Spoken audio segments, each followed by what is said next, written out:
Good evening, and welcome to Horror Historian. My name is Amanda, and tonight we will be discussing the political dystopian horror franchise The Purge. I will be reviewing the original 5 installments, not the 2 seasons, and obviously not the one that hasn't come out yet. I do kind of want to do the TV series just because I kind of enjoyed the second season. It just won't be this video, but I am considering it now. The franchise has been helmed by James DeMonaco since the very beginning. He has had some involvement in every movie that has been released. Even when he passed the baton to different directors, he was still the screenwriter. For me, I have always enjoyed these movies. I'm not the biggest fan of the first one, but I realize now that it was largely budgetary restraints that kept it from being what it could have been. The rest of the series does not have that problem, so you really get some kind of dope kills. I would confidently say that The Purge is probably one of the movies that solidified Blumhouse as being the powerhouse in horror that it is today. It's not alone, but it is up there.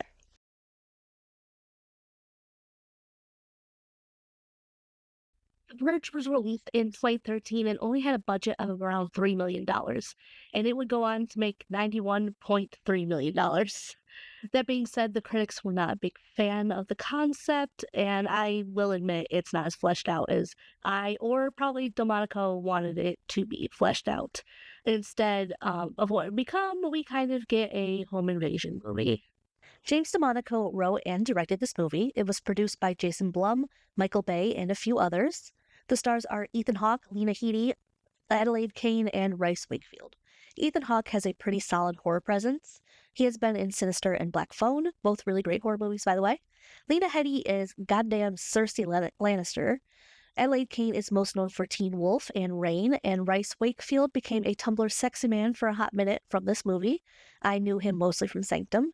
Trigger warning for racism. While it is not as overt as it will be in future movies, it is also not subtle and could understandably be upsetting. I will also be discussing a relationship that has some statutory issues. The first 20 minutes introduces to the Sandin family and the America that they live in under the new founding fathers. They are an affluent family of 4 living in a gated neighborhood in Los Angeles. That's important. So in 2014, the new founding fathers were voted into office. They were voted in under desperation due to an economic collapse that, by now, I think we've all experienced at some point, no matter your age. Not long after their rise to power, they introduced the Purge. For 12 hours, all crime, including murder, is legal. Emergency services are unavailable for that time as well. There are a few rules that are introduced that matter more in future movies, so I'll leave them alone for now. James Sandin is a businessman that sells security systems. He also has one of those security systems in his own home. We meet him while he's learning that he has received a bonus due to selling a whole bunch of those systems, and at least a few of those systems were put into their gated community. His wife, Mary, is talking to one of the neighbors that makes a snide comment about that fact, basically saying that the rest of the neighbors paid for their addition to their house. It's such a sneaky comment that you almost forget about it until the end. For now, it's all just about how the Sandin family isn't being invited over for a purge party and they want to go. Now, their teenage daughter is Zoe, and she is dating a guy that is way too old for her. His name is Henry, and they do this weird growling thing towards one another. James does not approve of their relationship and has banned them from seeing one another because he's sane and Henry is a creep. The final member of the family is Charlie. He's a little odd, but seems to have a good heart. He has like the Sid from Toy Story is the kind of vibe I get. He has like a baby head on top of this remote operated car. But he's there. Charlie is the least convinced of the Purge, likely because he's young and doesn't quite understand why it's so necessary to their society. Something that his parents really can't explain, especially since they support the Purge on like a financial level because that's James's job. But they have no actual interest in partaking in the Purge. The Purge is beginning, so they lock the house down, knowing that they're going to be comfortable and safe there. Zoe goes upstairs to do her homework and is shocked to find Henry inside. He had snuck into the house before the security system had been set in place. He says that he's there because he wants to talk to James about the relationship, that the Purge will force them to be together so that James can't just ignore his attempts to legitimize their weird relationship. This is obviously not the real plan, but Zoe's young, so she trusts Henry. Charlie is the only one left near the security monitors, and he kickstarts the movie into high gear. He's watching the security camera pointing towards the road and sees an injured man yelling for help. He is played by Edwin Hodge, and in this movie, he is simply called the Bloody Stranger. He appears in Anarchy and Election Year as well and is given the name Dante Bishop, so I will be calling him Dante in this. He's a great addition, and it's unfortunate that his character does not survive the franchise. Hearing these pleas for help, Charlie opens the garage door to allow him in. Dante is not about to question it, so he runs inside. The rest of the family is not pleased by this development as James comes running to turn the system back on and points a gun at Dante. That's when Henry decides to make his presence known. It is not the timing for this. Henry shoots at James but misses. Henry is not so lucky as James shoots him mortally. Zoe and Henry flee into her room. Not sure why she went with him, but whatever.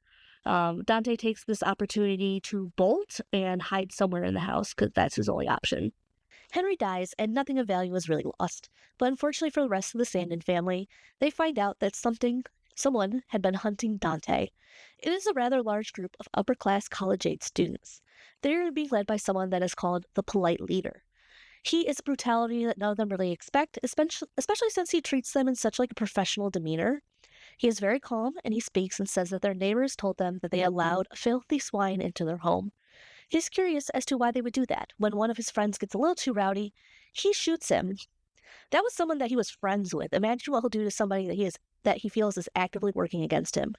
Dante is a homeless man and one that they had started hunting. At the beginning, the Purge was sold to the viewer as a way to cut down unemployment and assistance programs. The way this was done is by killing poor people. And unfortunately, those poor people tended to be black. But that's also by design. Don't get it twisted. This is shown to us time and time again in these movies. All Dante wants to do is survive, and now he has to try and survive against the people outside and the people locked in the house with him. Cold hard truth is that the purge is not just a way to deal with some of the anger that builds up and the resentment a person can get in 365 days. It is a way that the NFFA can purge the undesirables in the United States. This is bigger thing in the other movies, but it's just kind of a fledgling idea now, mostly because we are in this house with a whole bunch of rich people. Another cold hard truth about the Sandin family has to come to terms with that is that James has been selling some pretty crappy security systems. They aren't meant to stand up against a constant attack against them, the kind of thing I feel like most people would probably buy a security system to stand up against. Like, I feel like these are built if someone is just testing to see what house is available. From there's a lot of running around in the dark. They're trying to find Dante before the Polite Leader breaks into their house. It's a little annoying with how much running around there is, and it's not well lit because all the power's been cut. They do eventually catch Dante. They duct tape him, and Mary ends up stabbing him to at least make it look as though they are involved in the purge. To be fair to the Sandin family, they are very scared about what is going to happen to their children. But Charlie is still standing firm in his belief, even though he's present for the Polite Leader's threats. Mary has to really come to terms with the things that they are doing. She's like, who are we and what have we become? That puts everything into perspective, and James has to admit that this is not the kind of person he wants to be in front of his children. Dante didn't want this, and they're not going to hand him over. They notify the Polite Leader of this decision, and he handles it about as well as you would expect. By ripping the security system off the front of the house, they have no problem getting inside. It is hectic as hell, and the Sandin family does a great job standing up for themselves, especially with a little help from Dante. The Polite Leader kills James in a rather homoerotic way.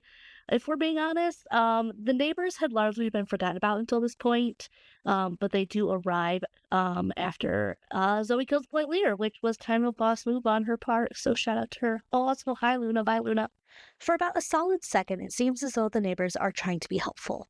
They kill off the Purgers and then turn to the family, expressing their disappointment that James is dead before they could kill him. That little nugget that the woman gave Mary earlier comes up. They felt as though they had been taken advantage of by James with the security systems. They aren't technically wrong, but it's wild to kill them over that when blame the Purge. Because they're rich too. They're undoubtedly taking advantage of someone else, but because it was happening to them, suddenly they want a little murder as a treat. Dante manages to grab Grace, the leader of this little group, and for a second you think he's going to kill everybody. But Mary is very firm. They're going to live through the end of the night, they're going to sit at this table and finish the night out without another peep, which is exactly what everyone does, and some of them have to be forced to do it. When this movie originally came out, there was a lot of emphasis on what the Purge was, and I'm guessing budget restraints kind of kept them from being able to do what they actually wanted to do. Going into it, you thought this was going to be during the streets, during the most dangerous part of the year. Instead, like I said, you get a slightly more complicated home invasion movie. It's legal. Everyone in this movie is fantastic. They all seem to be on the same page about the movie that they're making, and their characters feel like real people. The dynamic between Rice Wakefield's polite leader and Ethan Hawke's James Sandin is a fantastic showing of unrestrained bloodthirst and a scared family man. It's not overly gory, and the kills are nowhere near where they will be in future movies, but it is a fair start, and James's death is definitely a shock, even if he just gets stabbed. This is definitely not the best movie in the franchise, but it's a solid start. Even if a lot of people whine about the premise doesn't make sense and it would never happen in real life, neither do a lot of dystopian concepts, but since this is a movie more based on our modern reality, it's judged a lot harsher than I feel like it needed to be.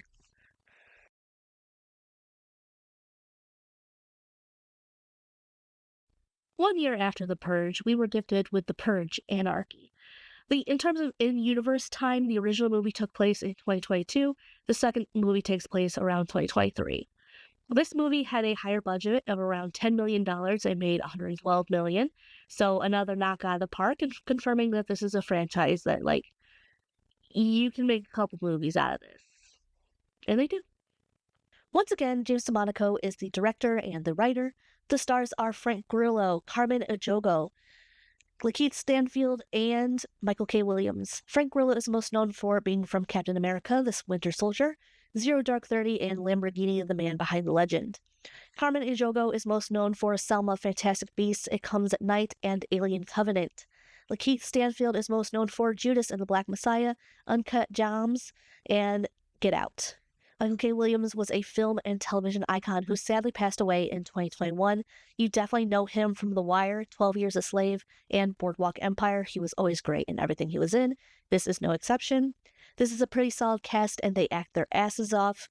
Trigger warnings for attempted sexual assault, discussions of the death of a child, and racism. His Movie opens with Eva Sanchez leaving her waitressing job and heading back home. It is the day of the purge. Her daughter, Callie, and her father both live with her. It is the day of the purge. You will get to see how the working class prepares for the purge, which is a lot less technically advanced than the Sandins. They pretty much pretend that they aren't home, lock their doors, and hope for the best. People on the streets are selling weapons, something that Eva is not interested in having in her home. Her father is elderly and seems to be quite sick. He's sitting with Callie as she watches Carmelo Johns talk about how the Purge is an evil entity that they all need to rise up against. Callie is a big fan of this and firmly against the Purge throughout this entire movie. We also meet some of our other main characters. Liz and Shane are going to spend the purge with their extended family, where they are going to announce that they are separated and will be divorcing. They stop by a grocery store and they end up getting harassed by a masked gang gearing up for the purge. When they drive off, they don't get that far before their car breaks down. It was obviously messed with a specific intention of having them stranded when the purge started, which is exactly what happens. And finally, Leo Barnes is a or a police officer, and he's getting ready to purge. He is called by his ex-wife, who begs him not to do this. We don't know what his motivation is, but we do know that he's going out with basically the intention to kill a specific person. And I'll give you a hint. It's basically the plot of Saw 3. The sirens go off. It's time to purge. Callie and Eva discover that Eva's father has disappeared. He left a note behind for them. He was terminally ill and worried about it, how this was going to affect his family.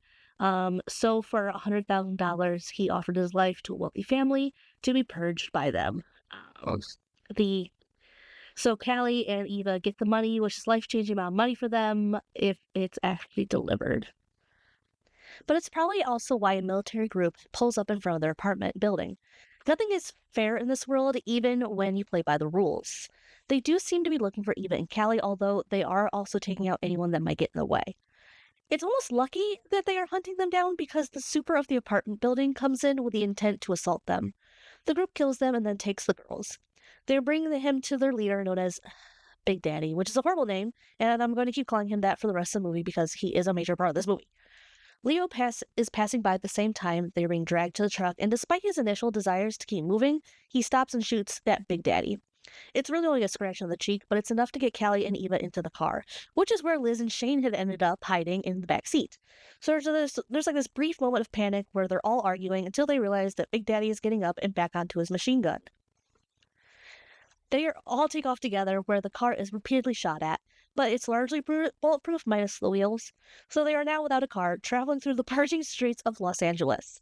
That's where the first movie takes place as well, although obviously in two very different worlds. Eva suggests that they go find to her friend Tanya's house, which isn't too terribly far away. Then Callie, Eva, Liz, and Shane will be safe, and Leo will have a car to get to wherever his destination is. That does mean that they will have to do a little traveling to get there. So his son leads them into the subway. This is where a lot of homeless people tend to hide out, but it's a known fact, and a bunch of purgers come through on dune buggies and flamethrowers. They have no issue running over the homeless and setting them on fire, which is a pretty horrifying scene and very well shot. In this side quest, Shane ends up being wounded. It's not a mortal wound, but he's going to be pretty useless for the rest of the movie. When they get out of the tunnels, they are noticed by a camera by the totally not NFFA sponsored group, so they have a pretty good idea of where they're going. Although they might still be hunting down Callie and Eva, they are admittedly at this point gunning for Leo due to injuring Big Daddy. So the NFFA knows that they are going to Tanya's apartment building because they can see where they're going. Eva reveals when they get there that Tanya doesn't actually have a car, so she lied to Leo and he's annoyed, but making another plan to get where he needs to go. It turns out this safe house is not exactly as safe as Eva would have hoped. Tanya's sister ends up opening fire on Tanya, killing her. It turns out that Tanya had been sleeping with her brother in law, and her sister had found out about it. Using the purge, she decided to take matters into her own hands. Leo ushers everyone out because clearly this is not a safe experience for any of them. It's unclear who else is going to die in that house, but that's none of their business. His suddenly, it is not Big Daddy and the boys that are waiting to snatch them up outside. It's the gang that had messed around with Shane and Liz's car at the very beginning. They are notable for the God mask, and Lakeith is the one wearing it, which obviously I didn't know the first time I saw this because I didn't know who Lakeith was. They grab the group and toss them in the back of the van before any of them can process really what's happening. Keith takes the chance to explain that they are going to be selling them to the wealthy to hunt them in a contained environment. It's safe for the rich people there, and it's guaranteed that they're going to kill whoever they buy the chance to kill. It's basically a giant arena that they are put in, with a bunch of rich people paying for the privilege of killing them, while being watched by a bunch of other rich people. It's the last of the night, and Leo immediately kills someone and gets their weapon. There's also a night vision device with the gun, so now he can see exactly who he wants to take out, because the rich can't have any chance of failing in killing their sacrifices. However, Shane is mortally wounded in this attack, dying in Liz's arms. Around the same time that the anti-purgers showed up, being led by Carmelo, and they blow through a wall and start killing off the super wealthy once again. Liz decides to stay with them and fight with them, probably out of anger of losing a husband that she was finally starting to connect with again. Plus, it's just been a rough night in general. I get it. And that was the end of the storyline for her and Shane, because he died. Leo, Eva, and Callie steal a car, and Leo is heading towards the house of the man that killed his son. His son was hit by a drunk driver before the purge. His son was alive long enough to die during the purge, so the man ended up being acquitted on a technicality, even though he had hit Leo's son when it wasn't the purge. It was just probably getting in trouble for the hitting someone, but not in trouble for the killing somebody. Do you see why I say that's the plot of Saw 3? Anyway, Leo gets to the house and gets inside. Eva and Callie are outside waiting in the car after begging him to reconsider his next actions. He wakes up the man and his wife with a gun in his face. The next scene, he is walking out of the house. Where he is immediately shot by Big Daddy, it's not much of a surprise, but Big Daddy reveals that they are being paid by the NFA to increase the purge body count. It's supposed to be a twist, and maybe it was to those that hadn't been paying attention to the movie. Big Daddy is then shot and killed by the man that Leo supposedly killed upstairs. It turns out that Callie and Eva had managed to convince him that this wasn't the way to do it. Leo decided to forgive him, and in turn, the man saved his life. NFA soldiers start to show up to kill everyone, but the sirens go off. The purge is over, and they cannot kill them any longer.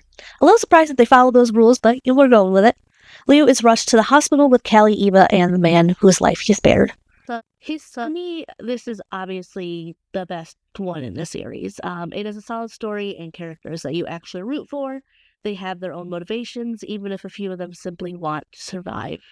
We're finally in the streets and get to embrace how chaotic and dangerous the actual world of the Purge is in like an actual place. Frank Grillo is unquestionably to me the breakout star. Allegedly, he will be reprising his role as Leo in the sixth installment, which I really hope for. I like the moments where it showed off his weaknesses towards what happened in the previous Purge. It helps make him a much more interesting character to watch, and then he really easily could have been just like a stock action hero, and unfortunately he kind of becomes that in his second appearance. Everything about this movie is bigger, but it feels very much like there is a story to tell. This feels a lot like what James DeMarco was looking to actually make when he came up with the concept. The set is bigger, there's a heavier focus on regular people, and there's still this emphasis on those that have nothing, with the homeless being tormented by the purgers and being viewed as easy prey, but it's also not that much better for people that are just poor.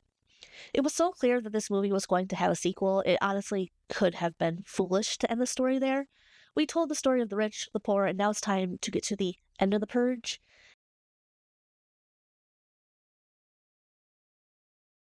He's perhaps the most heavy-handed movie in the franchise thus far. It came out in 2016 and is themed around a female politician trying to take down the new founding fathers of America's candidate, a fat white man. Considering that a recent candidate, who is now our president, has suggested something akin to the Purge, this ended up being a lot more on the nose than I think DeMonico expected. He's 16. Like I said, this movie was released in 2016 and made a little over 11 times its budget. Once again, written and directed by James DeMonico. The stars in this movie are Frank Grillo, Elizabeth Mitchell, and Mackenzie Williamson. Elizabeth Mitchell is most known for playing Mrs. Claus in the Santa Claus movies and being in Lost. Mackenzie Williamson is most known for Forrest Gump, 12 Angry Men, Con Air, Ali, and Justified. He was also briefly in Fallout. Trigger warning for religious violence and racism. This movie opens when a family is tied up and being tormented by a masked man. We later find out that this is Charlene Roan's family, and she will be the only survivor. Her mother picks her to survive out of everyone in the family. This is the basis of her stance against the Purge, and to be fair, it is a very good one. She is running for president in 2040. She's honestly doing a really good job, and a lot of the crowd for this debate seems to be on her side. The average person is most likely to root for her, while only those that are Team Leopards Eat My Face are going to staunchly support the Minister Edwidge Owens. But, as we've seen in previous movies, there are some staunch supporters of having a knight commit as much murder as they want. Leo Barnes is currently the head of her security team. It's a pretty good placement for him. It also tells me that he might have actually listened to Callie at the end of the last movie. He is reintroduced to us, getting annoyed that she is going into the crowd to talk to people, obviously worried about her safety. And based on their interactions, I completely ship this. The NFFA have a meeting where they plan on removing the protections for government officials. It's been mentioned in the spiel before the purge before, but now it's a pretty blatant move on the NFFA part, and Rowan knows that she has a big target on her back. This is also the first time that we get a look at the new founding fathers, and they are actually a rather profane group of really evil-looking old white men. They believe that they are completely untouchable, so they have no issues lifting that ban, because no one that is going to be going out to kill somebody is going to come for them, especially in this situation.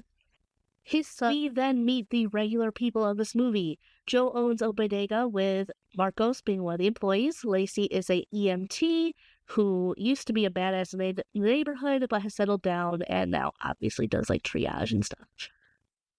They are all talking about the upcoming purge when two girls enter the store. They are stealing, and Joe steps in to stop them. Kimmy is the leader of the two girls and gets weird about Joe until Lainey steps in. Like I said, she is well known. She was formerly called La Pequeña Muerte? I'm really bad at Spanish, I'm sorry. So she has enough credit that Kimmy and her friend gave up and returned what was stolen, and Kimmy promises that they'll be back later, though. Which probably wouldn't have been a problem if Joe didn't receive a call from his insurance that the Purge protection plan had gone up the day of the Purge, and it's not an amount that he can pay with in such short notice.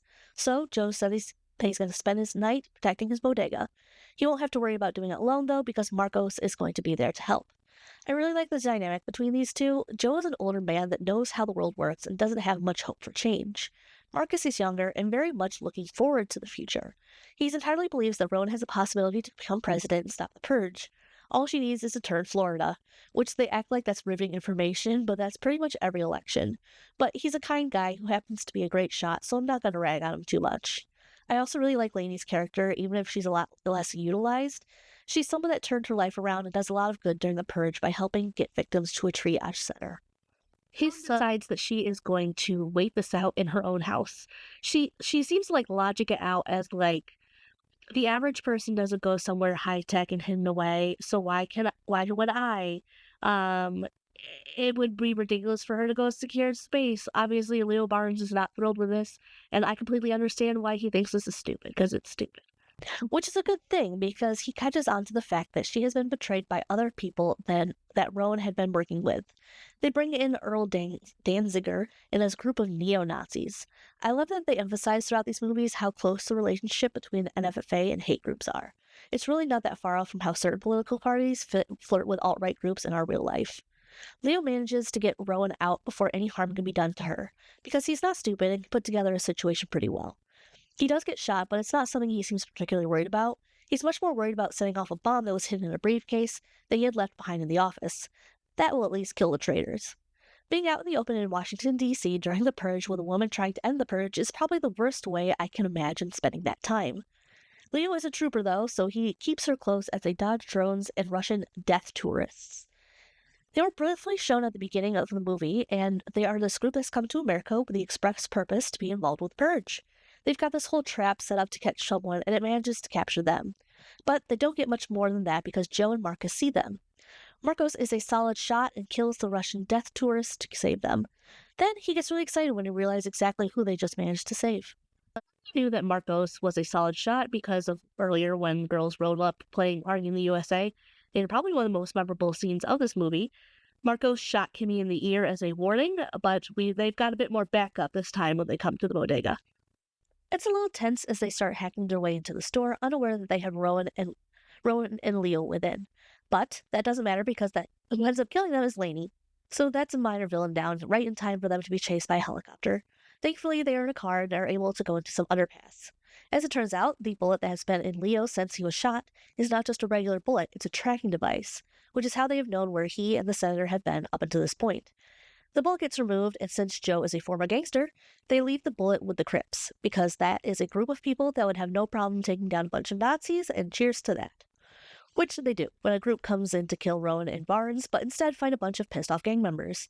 All the group had to do was get one of their members medical attention, which was something that Lainey was perfectly fine doing either way. But that means their next stop is going to be at the triage center.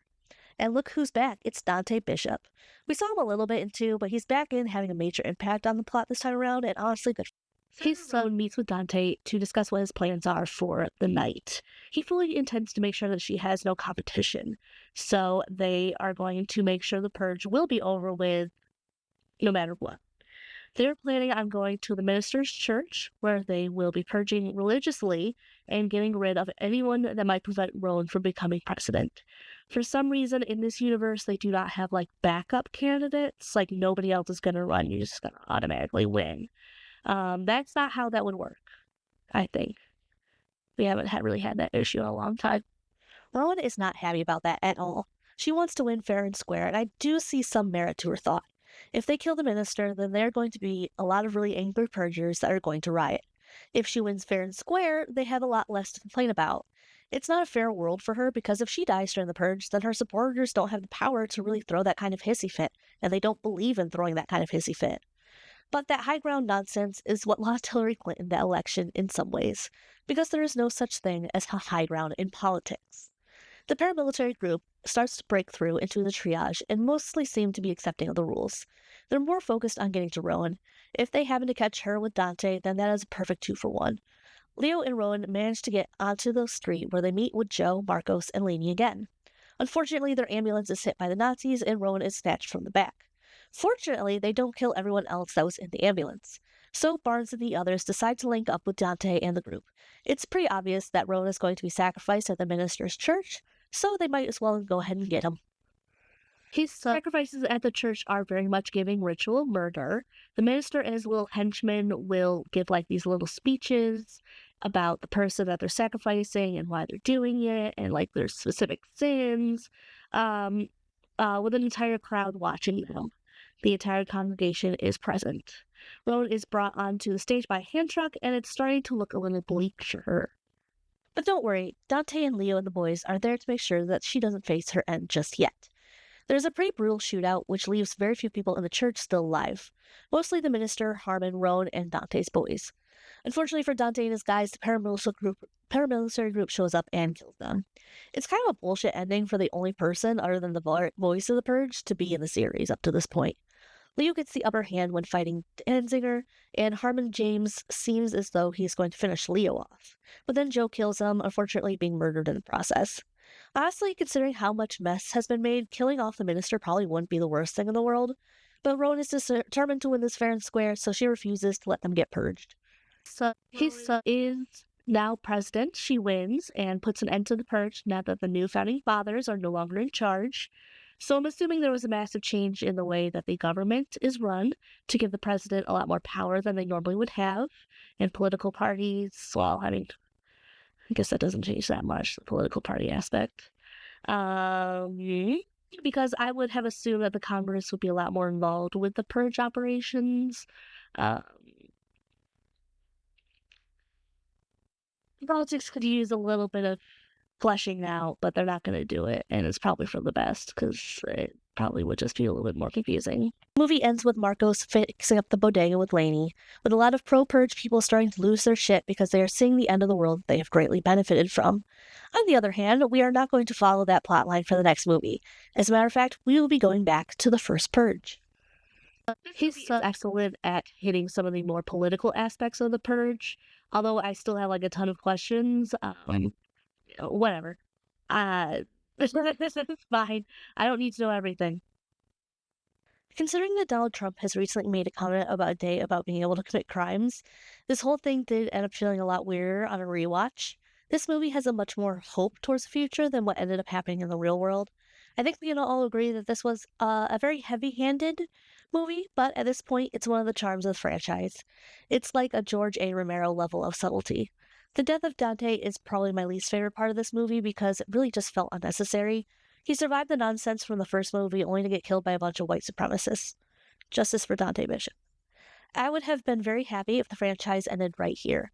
It felt like a good, overarching story that ends with a female president and former victim of the Purge putting an end to it all, and she did it fair and square, not having to resort to dirty tactics like the NFFA. We had our rich people, our poor people, and the change was necessary. Now let's find out how it all began.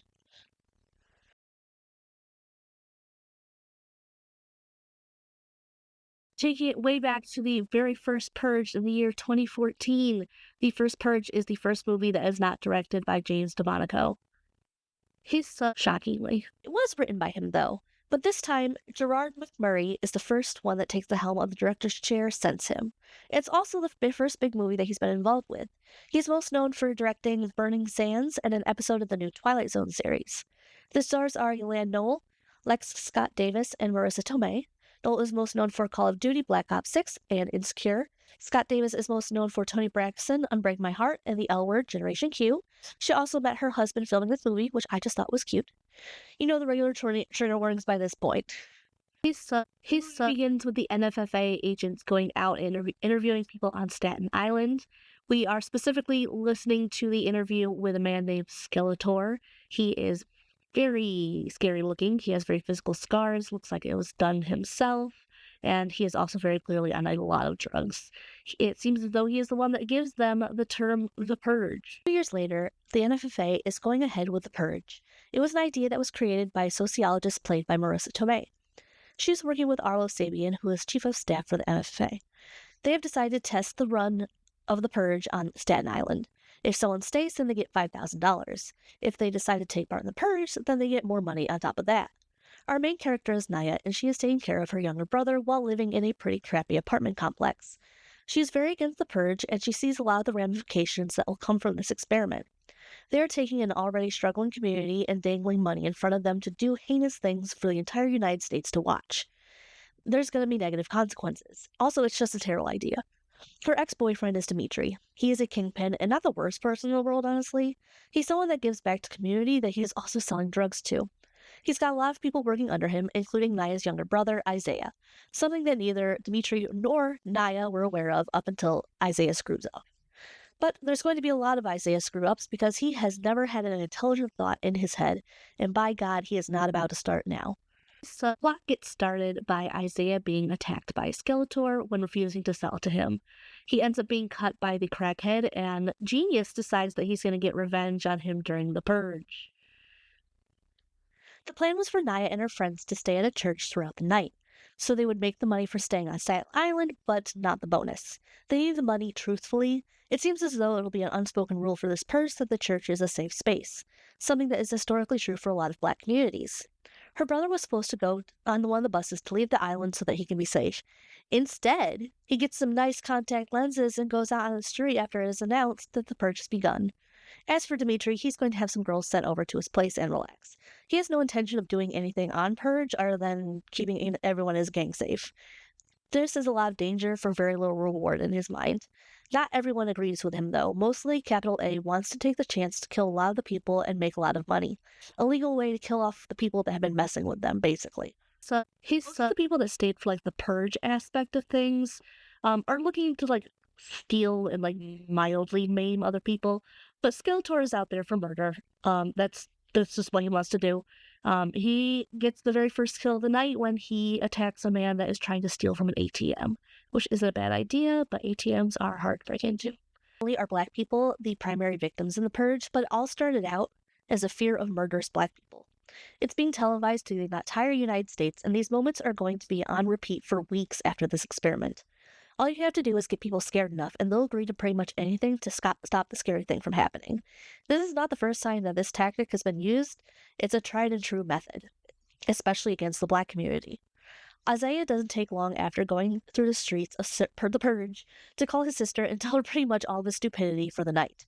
While that goes on, Skeletor decides to slice up the Purge block party that was taking place. So now everyone knows that things are going down, even if it's still not enough for the NFSA. So, not telling the sociologist that is running the experiment, they have a bunch of white supremacist groups funnel into Staten Island. And just like the KKK of yore, they are wearing masks to hide their identities from the rest of the world. All those cameras, you have to at least pretend that you're from the area and a part of the totally normal purge experiment going on. He's on top of that, Dmitri is also fighting off the two women that had been brought to his place for the night. They start trying to kill him, but you can't really give prostitutes the job of a hitman. He ends up surviving and kicks their asses, where they turn on who paid them to do this, and it was Capital A, who Dmitri summons along with the rest of the gang, pretending like he's been killed. Like, he has the girls do it, but anyway. The girls are allowed to live, but they are banished from being a part of the gang. Capital A and the rest of his group that were looking to overthrow Dmitri are not so lucky. They are taken out because that's how it goes. After Naya is sexually assaulted by some loser that pops up from a sewer grate, she finds her brother. She fully intends to bring him back to the church where they can hide out for the rest of the purge.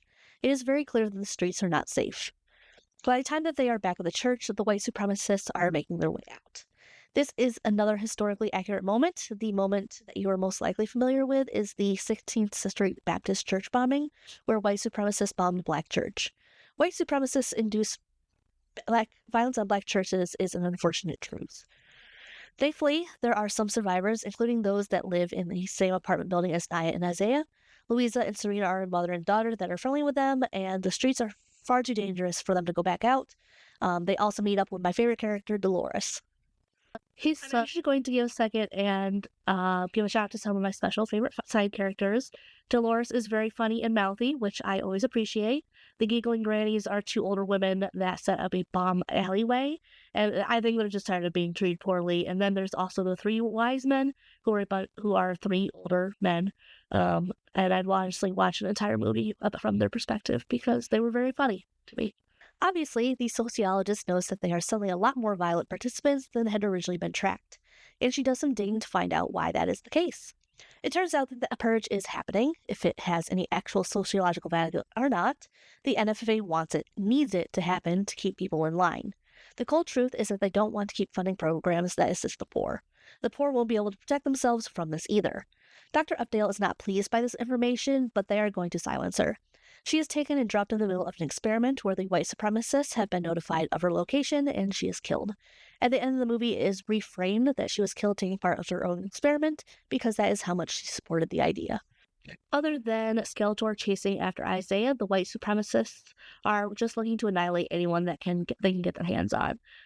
There's no like hunting. It's not as personal. It's just you are a person in this city. You have consented to be purged. You're getting purged so that we can do this program. The white supremacist group is led by a man in a gimp mask. I truly do wish that I was joking, but this is where my life has taken me. They enter the apartment building after Naya and the gang. They start to systematically kill every single person from the first floor up. Naya calls Dimitri and lets him know how much danger they're in. Dimitri, unfortunately, is on his own. The white supremacists had killed the other members of his gang, using drones and some other stuff. Naya is kind of the only thing left, and he goes running to the apartment, and to his credit, he is soloing their asses all the way up to her floor. Like, you kind of knew that he was a badass when he fought those girls off, but he really takes it to the next level. As cool as Leo Barnes is, I think Dimitri wins in the biggest badass of the franchise. He does what needs to be done, getting to Naya and the rest before the white supremacists have gotten their hands on them. They make a quick plan, which involves some explosive. Everyone but Naya and Dimitri end up inside the closet to avoid being shot. But first, Skeletor shows up and looks very murderous. He gets killed by the white supremacist, though. He at least distracts the white supremacist long enough for Naya to throw the explosive and for Dimitri to shoot it. Somehow, they manage to survive this little adventure by hiding underneath a mattress so that they aren't burnt up, no debris takes them out. The bright side is that they all survived their very first purge. It is not the end for them, though, because the purge is going to be enacted nationwide the following year. So, origin story, this really works for me. It answers questions on why people would be so willing to take part in the Purge. If you saw someone like Skeletor going around and just stabbing people at random, you'd probably be a little afraid of what other people are going to be doing if when the Purge becomes like a thing. That's what the NFFA needed him for. He was a pawn that they had given permission to just go ape shit on the world. Something that had been bottled up inside of him for a long time. And, like, he literally gives them the name The Purge. Skeletor really created it. He also purged heavily. It's well acted, the deaths are pretty solid, and Skeletor is a really interesting looking character, even if at the end of the day it's just simply crackhead behavior. I really liked Naya and Dimitri's dynamic, and I found it a little romantic that he was willing to run across a battlefield to save her and her loved ones. It was also partially his fault because if Isaiah had never started dealing drugs from him, he never would have had to deal with Skeletor, he never would have been a part of the Purge.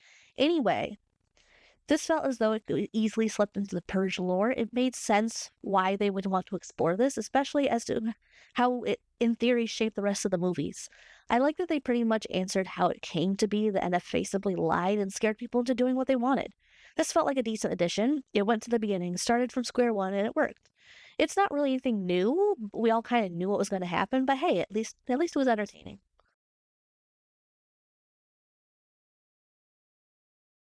When this movie was announced, the first question I had was how the hell are they going to continue the story? Rowan put an end to the Purge, but it turns out that she temporarily put an end to the Purge. The NFA has gotten control again since her election, and once again, they have made the Purge a thing. And it has been for a while, at least, by the time of this movie. This movie was released in 2021 and was delayed by a certain event that happened the year prior. It was written by James DeMonico. The director is Everardo Valeria Gout. He is most known for this and The Chosen One, which actually kind of looks like something I'd want to watch. And the stars are Ana de la Reguera, Tenoch Huerta, and Cassie Freeman. Ana is most known for telenovelas and Nacho Libre. I'm sorry, that's just what I know her from. And Tenoch is most known for his work as Namor, as in Black Panther Wakanda Forever. Cassidy is most known for The Righteous Gemstones and Smallville. Also, side note, but Josh Lucas just seems like a really cool dude. He plays Dylan, and I'm always a little nosy when peeking at stars. And Josh Lucas is very passionate about AIDS education, which I thought was really interesting. And then Zahn McLaren is an Indigenous man who started his career doing extra voices for My Neighbor Totoro. He's also been in a ton of other stuff, but that's just, once again, my connection. And you know the trigger warnings by now. So it only took 8 years of peace for the new founding fathers to find themselves leading the country once again. The Purge is back and better than ever. Purge enthusiasts, however, now know that the Purge is on the line with every election. They aren't willing to have that threat to their rights as... Yeah. The movie opens with Adela and Juan making the long, difficult journey from Mexico to the United States.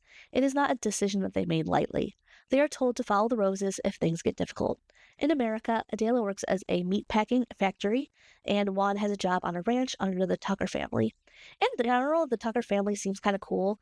The patriarch is Caleb, and he gives all of his employees a bonus for the purge so that they can afford safety.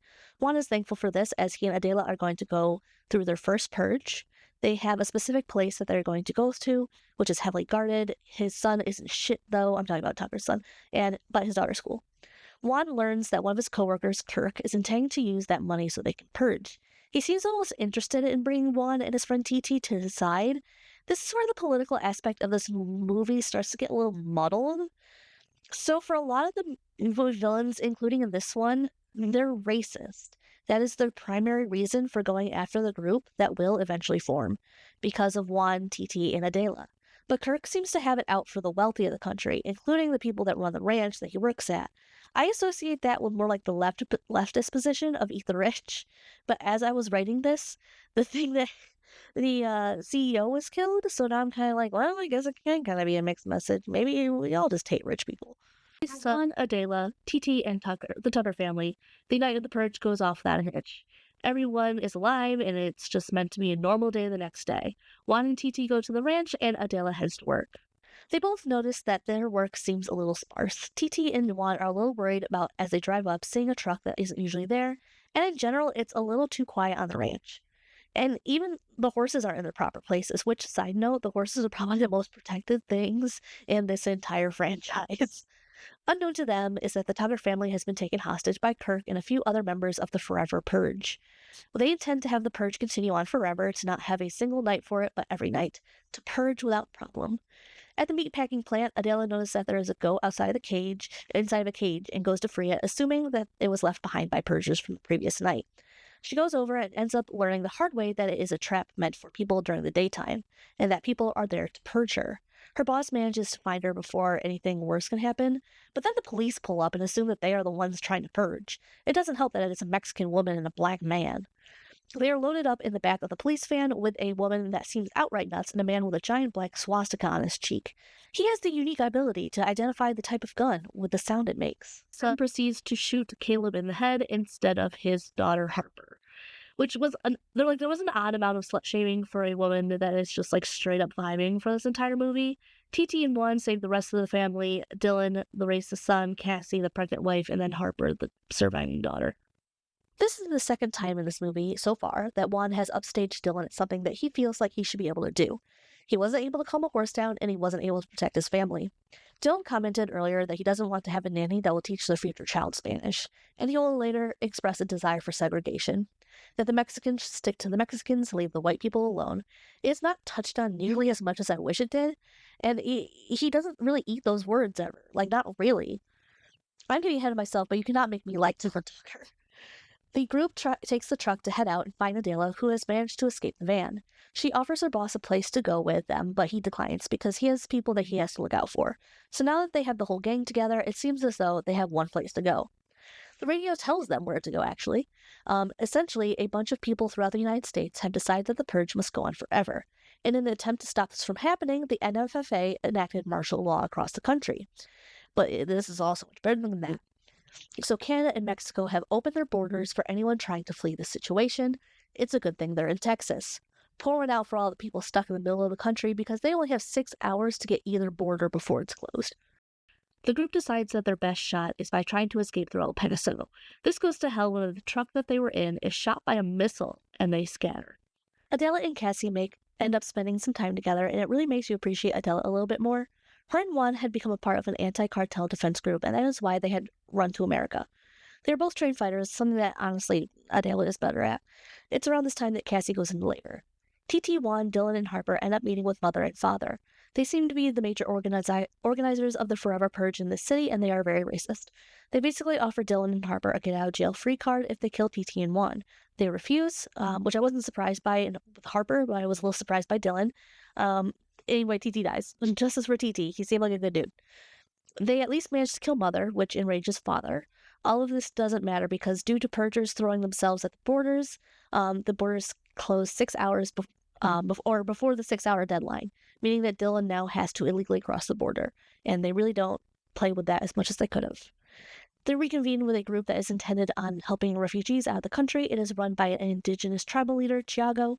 He is going to get these people to safety. They are traveling through the desert on their way to the Mexican border when Alpha and his group start to chase after them.